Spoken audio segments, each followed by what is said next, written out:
My name is Shelly and this is my channel Shell Space. So it's January and I don't know what it is about this time of the year, maybe because it's cold and dark, I get the urge to watch and read a lot of sci-fi. You know, like spring and summer is for like fantasy and adventure, but winter is just really for buckling down and reading some good sci-fi. I've been in such a sci-fi kick that I thought it'd be fun to do a sci-fi recommendation for each genre. So I have a bunch of genres here with my trusty iPad. So I'm going to be recommending some sci-fis that I have read in these certain genres. I will not be including the biggies, so I'll all those guys right here. You know them. I don't need to recommend them. Everybody else has recommended them. They're great, but this is not what we're talking about today. We're talking about some underrated series that maybe you haven't heard of before, and some you may have. So let's get started. Okay, so the first one, disclaimer, I forgot to mention this. I will be talking about some sci-fis that I have read, but at the end, I'm going to be recommending some sci-fis that I haven't read yet. And I plan to, but if you are curious as well, maybe you might want to pick them up. It's been a really long time since I filmed and I'm getting so tongue-tied. The first sci-fi recommendation I would like to make is for cozy fantasies, cozy sci-fis, because cozy fantasies are all the rage right now. I'm not exactly like into cozy fantasies, but I know a lot of people are, so why not step it up and read a cozy sci-fi?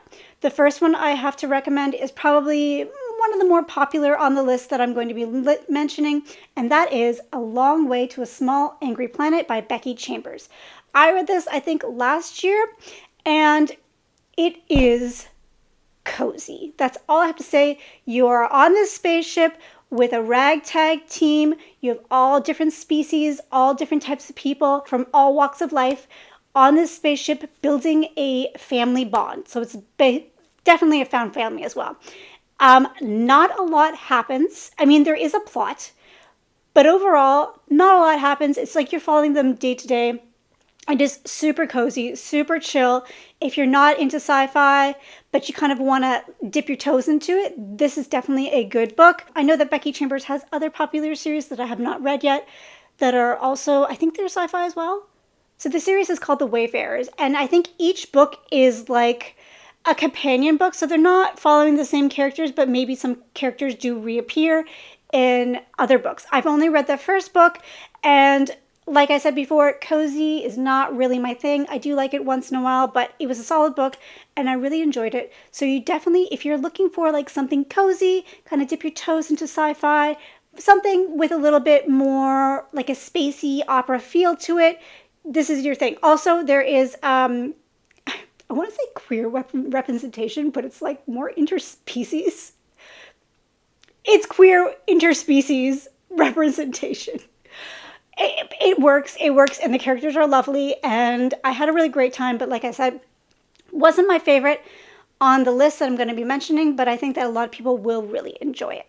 Okay, epic. If you're looking for something epic in scope, something a little bit more advanced, like, you know, when you think of like epic fantasies, you think of like multiple people, multiple religions, different factors of society, political maneuvering, different countries, like so much information that you almost need a textbook to follow along with that world.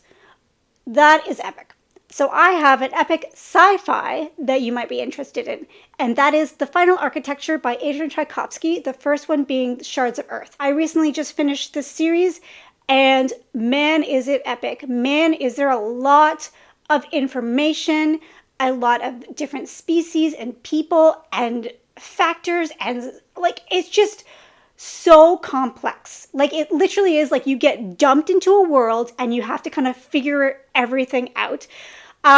It is not, because it is such a complex and very intricate world, it is not exactly a character-driven book. So if you're looking for a character-driven series, this may not be for you, but it is probably more character-driven than some of Adrian Tchaikovsky's other sci-fis, which is one of my favorite, Children of Time. Always recommend that for everybody, but it does have spiders, so I can understand why not a lot of people would like it, but it is my favorite and I love it. So I recommend that one. But we're talking about Shards of Earth. It is such a big scope that when you're reading the book, it's more like you're looking down at the book as opposed to being in the book.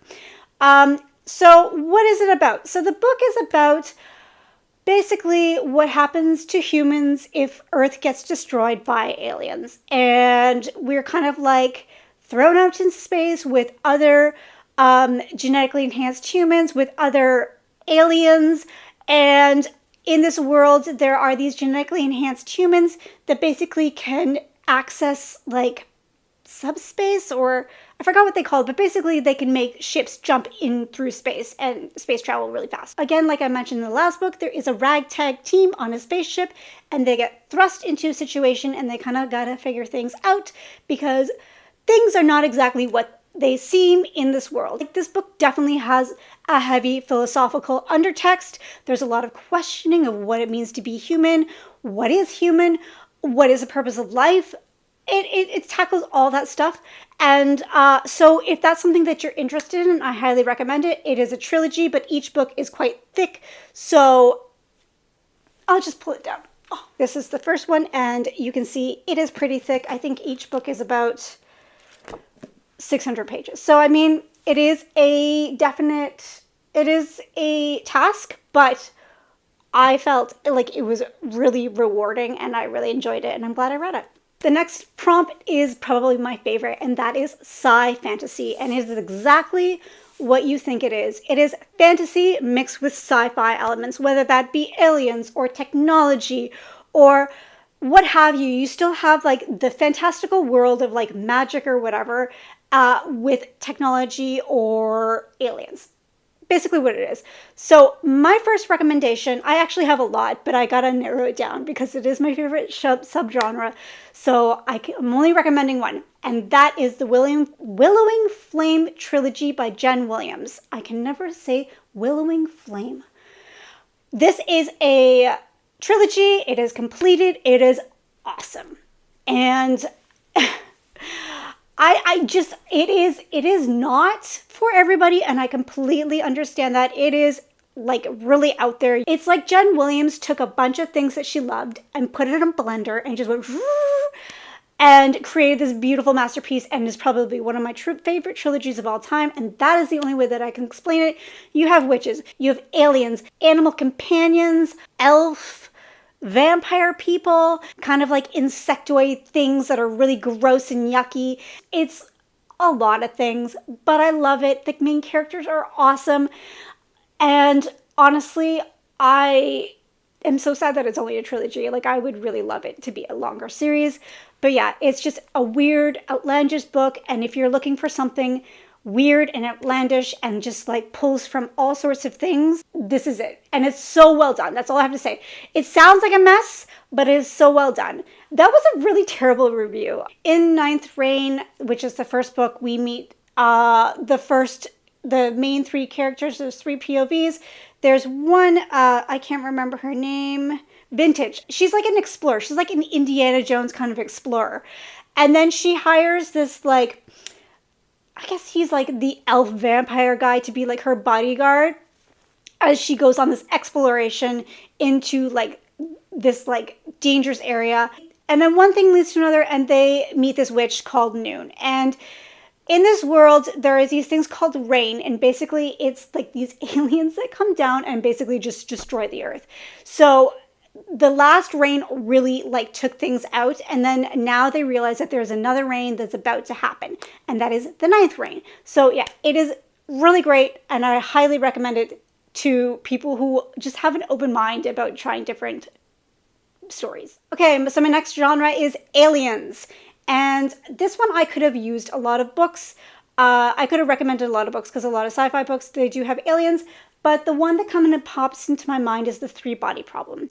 The three-body problem really, it is a realistic look at like what would happen if aliens actually contacted Earth. It's like a realistic look at first contact and how humans would react to it and how aliens would react to humans. And it's a really intense, difficult read sometimes, and basically it makes you question being human and kind of look at the horrible things that humans done and kind of look at it from an alien perspective. Like,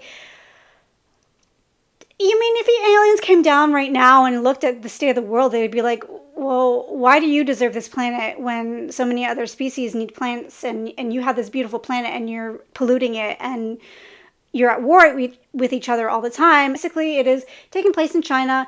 There's, I think, two different timelines. So there's the 1960s and then current timeline. And there may be another timeline, but I can't remember. It's just following the stories of these people discovering the fact that, we are not alone. It is really interesting. I still need to pick up the sequel. If you're looking for like a higher level, like intellectual view at what life would look like if we got contacted by aliens, is definitely a good place to start. My next recommendation is for romance. And my God, there's a lot of sci-fi romances out there. Like when I was doing like my research for this, I'm just like, my God, there's so many. I have not read them because romance is not really my thing, especially the steamy romance is not really my thing. But I can recommend two series that I actually DNF'd, both of them. But that's not to say that they're badly written. It's just they weren't for me, and that's okay.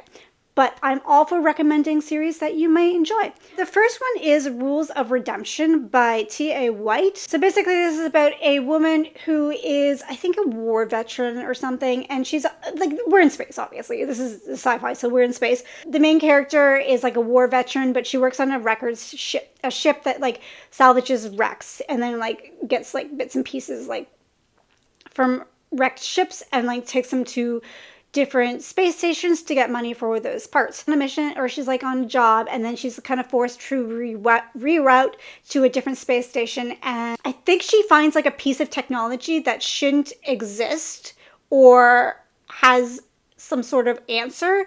And because she has that technology or that information, she's now being chased by people and aliens. And honestly, I think I got really strong vibes of like Sarah J. Maas's writing style. So if that's something that you're interested in, definitely check it out. And the next one is Hunt the Stars by Jessie Mialik. And this one has a very similar premise as the last one. We have a woman who works on a ship and she's got like a team and she's got this like space fox companion, which is really adorable. And it like sends like messages, like it sends like images to people. Like it's like, I'm hungry, and it shows a bowl, empty bowl. It's really cute. It's really cute. I did love that aspect about the book. And basically they are hired to take this group of like aliens that they're kind of at war with and be like an escort to them, and that kind of starts the story. And in the beginning all the humans and other aliens kind of like fighting and they don't like each other, but then slowly a romance blossoms. Out of the two that I mentioned, I would probably continue on with Rules of Redemption rather than Hunt the Stars, because I found out that Hunt the Stars is actually like, I think they're companion novels as well. I'm not into that. Like, I want to follow the same characters through a whole story and add in a couple characters. I'm not in for like following one character of the crew and then following another character of the crew. Like, it's not my thing. Anyways, those are two recommendations I can make for sci-fi romance. The next recommendation I have to make is dystopias. Like, dystopias are kind of like roughly sci-fi, I guess, because they are taking place in the future, but they're not out in space. Sometimes they are out in space. But my recommendation is Under the Sky by Veronica Rossi. And this came out probably during like the Hunger Games hype. Its dystopian craze was like up. And I picked this up and I adored it. I loved it. I grabbed it because of the cover. I think it's a UK cover, but it's not the US cover. I grabbed it for the UK cover because I'm like, wow, that looks awesome. I kind of want to read that. And I just loved this story. Our main character's name is Arya, and she basically lives in like this like space station on Earth. And the apocalypse has happened, so they're living in this like bunker space station, and they are very much like connected through technology. So they talk to each other through virtual reality. It's a dystopian world in that bunker. I can't remember what happens, but Arya somehow finds herself outside of the bunker city and left off in the wilderness where she thinks she's about to die because they think that the world and the planet is completely toxic and you cannot live out there. But then she finds and discovers that there actually are small groups of people out there and they have like special abilities. And she meets a guy, and it is a romance. Yeah, I just loved it. I think it was really great. It was a quick, good series, and I highly recommend it to anybody who wants to read any YA, sci-fi, fantasy kind of book. And I will be definitely doing a reread of this at some point in the future. My next recommendation is not really a genre, it's more like a prompt. And if you're looking for sci-fi with character, like character development, look no further than Gideon the Ninth by Tenzin Mira. This book is all about characters. Like, it is, you are so stuck in these like people's heads that is just, sometimes you have no idea what's going on. And I believe it's like loosely based on being schizophrenic, if I'm not mistaken. So it's like being stuck inside a schizophrenic person's head. And there's so much weird things going on, but it's all characters. The characters are the two main characters. The rest of the side characters are like, you know, they're side characters, whatever. But Gideon and Harrow are just, I love them. They're just so awesome and so well written. Oh my gosh. So if you're looking for like a character driven, queer, and I wouldn't say this is really a romance, because honestly it's not very romantic. It's more like a symbiotic relationship. Whereas Harrow is like, I can't remember what she's called, but she's a leader of her people.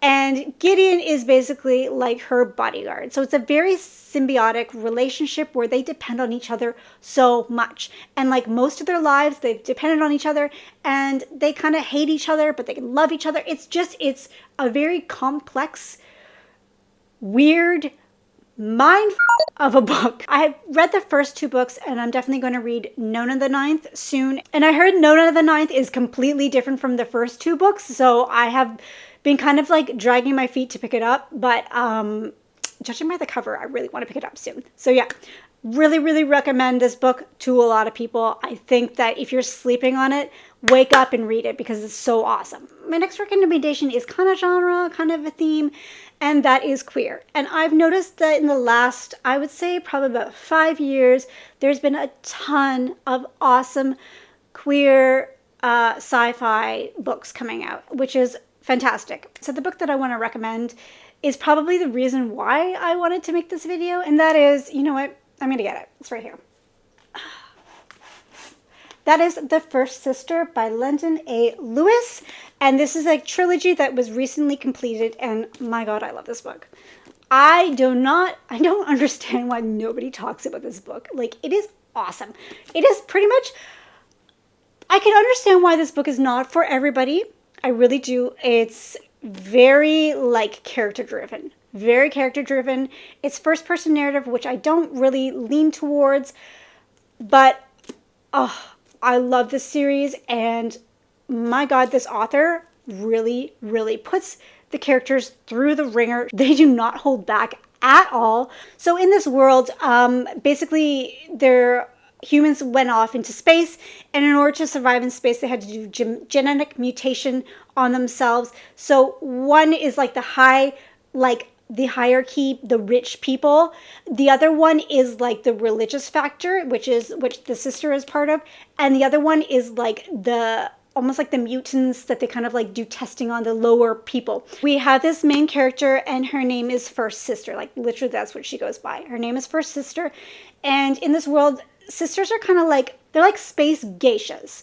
And they're like priestesses, but they also kind of do the same things that geishas do. If you don't really know, they're just like high-end prostitutes. Sisters do not have the ability to talk, so they take away their ability to talk, so she is mute. And she's on this ship. She had plans to like go on with her captain and retire with him, and suddenly the captain just decides to leave her, and she's very upset. And then she meets her new captain, which is a strong female, kick-ass female. We're following the First Sister on her ship, and then we're also following two characters that are from like the higher society, and basically they are like a dual system. Like they fight in twos, and they have like this neural implant that can like connect them. In the beginning, this is not giving anything away, in the beginning you find out that the guy wakes up and his partner is gone, and he doesn't know where his partner is, and that kind of goes on. This world, the first book is very much like finding out what the world is, meeting the characters, getting introduced to everything, like the plots and the scheming and everything, and finding mysteries. The second book is very much like the second movie in the original Star Wars, where like we have our, we know our people, they are where they are, and then shit hits the fan and bad things happen and they have to kind of deal with that. I have not read the third one as of yet, but I'm waiting for it to come, probably in February. That will be one of my first reads in February. I love this book so much. The characters in it are awesome. The queer representation is awesome. Then we also have a non-binary character representation, and I love them. Like, they are such an awesome character, and I am extremely attached to them. I listened to the audiobook of this, and although the audiobook is pretty good, I kind of recommend reading it because I feel like the audiobook narrators make the characters sound a little young, and I feel like they should sound a little bit older, or I don't know. It just didn't work for me, so I'm definitely going to be picking up the third book and reading it physically. So yes, I highly recommend this for queer sci-fi. So the next prompt is underhyped. And this is a book that I think that is underhyped, and that is, I'm going to grab it right here. And that is The Devouring Worlds by Megan E. O'Keefe. This is the first one, The Blight and Stars, and I love this book. Like, this book, I don't know why it's not more popular. I can kind of understand because there is a romance in this, and a lot of people don't like romance, and I get that. But I love this world. Basically, we're in this world where corporations are like, they're the top dog. They run everything. It's almost like a royalty where they pass down the corporation power to their children. So in this world, we're following one of the top one of the top honchos corporation son. That was a mouthful. We're following the son of a big corporation, and he's on the ship, and the ship goes down, and it gets stranded on this planet, and weird stuff happens. But also in this world, you are able to upload your brain or your subconscious into other bodies. So basically you can be immortal, but it does have a drawback. If you die like a very violent death or, a horrible death, it can carry through to your next like incarnation almost, and kind of damage your brain and kind of make you go crazy. So on the planet, we have our prince-like character. And then we also have like a spy who is in somebody else's body that she shouldn't be in, and she's basically like a rebel. And these two characters kind of meet, and weird stuff's happening on the planet, and it's awesome. And I really need to pick up the sequel, and I believe the third book is coming out in July. So if you want to pick it up, now is the perfect time because the conclusion will be around the corner soon. My next prompt is kind of a prompt, but it's like, when you like a movie and you look for books that are like that movie, or you want to find something that captures that like feeling that you get when you watch that movie? Well, if you're looking for something like Star Wars, then, oh my god, it's all the way over there. I'm not getting it. Then look no further than the Burning Blade and Silver Eye trilogy by Janglowitz, or I almost blanked on his name. I picked up this book in the summertime and I loved it. It is not for everybody. I understand that, but it is heavily inspired by Star Wars and a little bit of like Final Fantasy. So in this world, you have like the Empire. Like if you watch Star Wars, you know what I'm talking about. The Empire, like the bad Empire that's like suppressing everybody. And the story starts off with these two twins. I believe they're twins or brother and sister. Actually, I can't remember. Let's just say brother and sister. And one gets chosen to go to this like academy for the Empire, and the other one gets left behind. It takes place after they've been separated for many, many years, and it shows how the sister is living, and then it shows how the brother is living. Basically, the brother becomes part of the rebellion, and the sister is, I can't remember what the name of it is, but basically she's like a Jedi. But the Jedi are bad. She's basically like a Jedi. She has a lightsaber, and I think she has some special abilities. And that's all I'm going to say about that. The foundation of it is very much like Star Wars. But my gosh, this story gets weird. You meet some weird characters. There's like lost civilizations. There's sentient machines. There's a bunch of different love stories. One is straight, one is queer. And the characters are really awesome. I disliked one of the, like, she's kind of a main POV. I really hated her, but the rest of them I absolutely adored. And honestly, if you're looking for like something fun and adventurous and kind of gives you that Star Wars feel, I recommend this book series. Because of this, I'm like a huge Django Wexler fan, and I'm definitely going to read his backlist plus anything new he publishes. So highly recommend that for Star Wars fans. So my second last recommendation is YA. So if you're looking for a YA fantasy, or I keep wanting to say fantasy, if you're looking for a YA sci-fi, I highly recommend Across the Universe, and of course I forgot the name, and that is Across the Universe by Beth Revis. This is a trilogy, I believe, and it came out at the same time that like Hunger Games and all those dystopias came out. So I read a lot of those kind of books, but this one takes place in space on like arc ships. So like humans, I guess something happened to Earth, and humans are now on arc ships, like generational arc ships. And our story begins with our main character being woken up from cryospace by somebody that's been living on this arc ship for a long time. And she wakes up and she discovers that humans have been living on this arc ship for like hundreds and hundreds of years. And the trip was only supposed to be a couple hundred years. So something happened to make the arc ship like, basically these people are living on this arc ship, and there's generations and they kind of look different, and she's like a ginger with red hair and they're all fascinated by her. So basically she meets this boy. The first book is about her kind of navigating the fact that like Earth is gone and she's now stuck on this ship. You know, I read it a really long time ago, so maybe it has aged, but I remember being pleasantly surprised by it and really enjoying the kind of look at what life would be like if we were stuck on an arc ship. Like, I think I remember one little detail. It was just like they painted the ceiling blue to make it look like the sky because, you know, they miss the sky. But then the people in the generation ship, they had no idea what a blue sky looks like. So they're like, oh yeah, our ceiling's blue. And she's like, oh, it's supposed to be like the sky. And they're like, what? What's the sky look like? So it was just kind of like, she's explaining what it was like to live on Earth, and they're kind of explaining what it's like to live on the arc ship. And it was very interesting, and I really enjoyed that aspect of it. So if you're looking for like a YA romance, space opera kind of feel, it's definitely up your alley. My last recommendation is a genre that I actually don't read from because I am a scaredy cat, and that is horror. And I know sci-fi horror is huge. It is huge.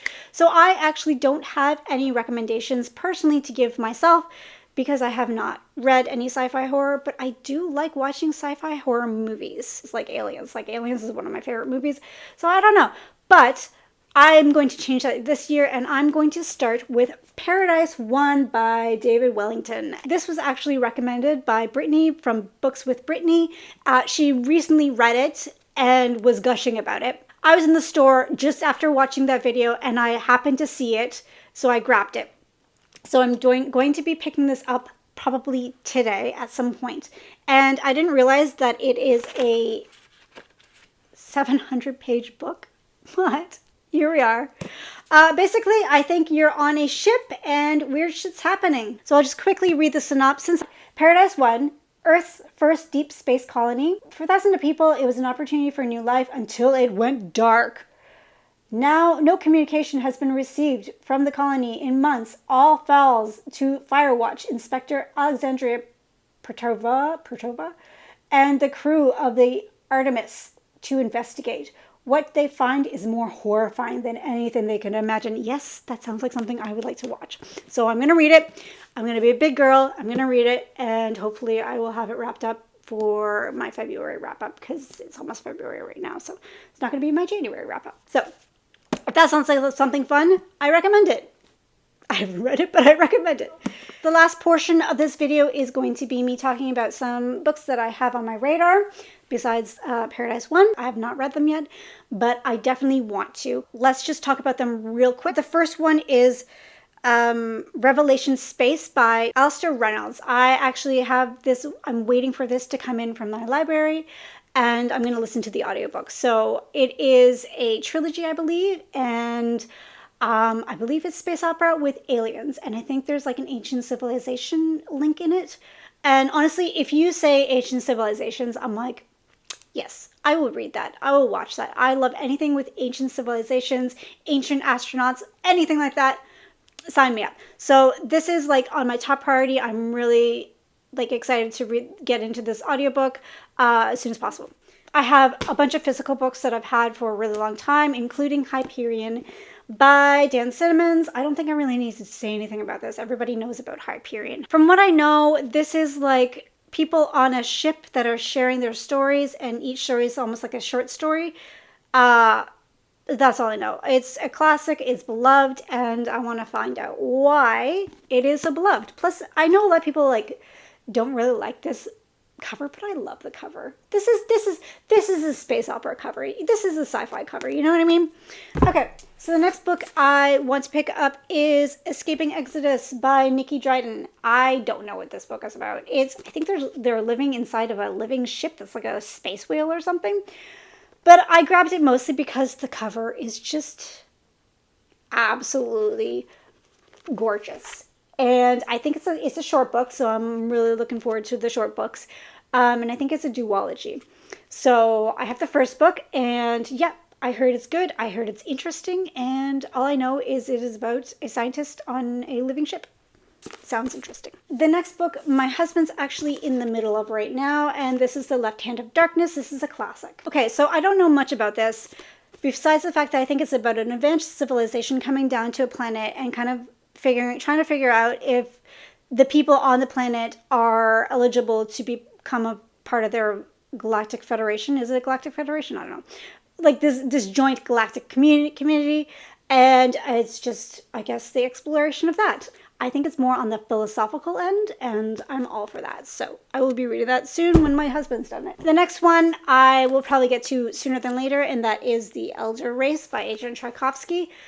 I don't know anything about this, but Adrian Tchaikovsky, I love him. And it's a short book, and I heard it's like ancient civilizations with sci-fantasy. So I don't know, but it looks really good, and it's short, and I want to dive into a short book because I'm looking for those lately. Speaking of not a short book, this is Gene Wolfe's Shadow and Claw. This is the bind up of the first half of the Book of the New Sun. I really don't know what this book is about. I don't know what this book is about because I don't like to spoil myself for books a lot. But from what I know, this is a classic, and it is sci-fantasy, but more on the sci-fi side. It's been compared to like the sci-fi version of Tolkien. So, I mean, I would be a fool to be a sci-fi fantasy lover and not check out this book. So I'm going to be reading this book some point this year. And the last book I want to mention is probably on the lower half of my priority list, and that is The Dark Run by Mark Brooks. I picked this book up because one, it was, what's it called? Book Outlet. And the other reason is because I heard it was like space opera-y, kind of like compared to like Star Wars, ragtag team on a ship. And so I'm like, yeah, why not? So I own it, and I need to read it because I'm on a mission to read all my physical reads. So, yeah, space opera, kind of interesting cover. I don't hear much about this series, to be honest. Anyways, but anything that's compared to The Expanse and Star Wars, I'm like, yeah, sign me up. I'm game for that. Alright, so that video turned out a lot longer than I thought it would. Comment down below, let me know your sci-fi recommendations, especially the underhyped ones, the ones that aren't really talked about all that much, because I'm always on the hunt for new recommendations, and maybe people that are looking in the comments would also like to know as well. As always, you can find me on Instagram and Goodreads. I am more active on Goodreads regarding like updates and current thoughts. Thank you so much for watching, and I hope you have a fantastic day. Bye!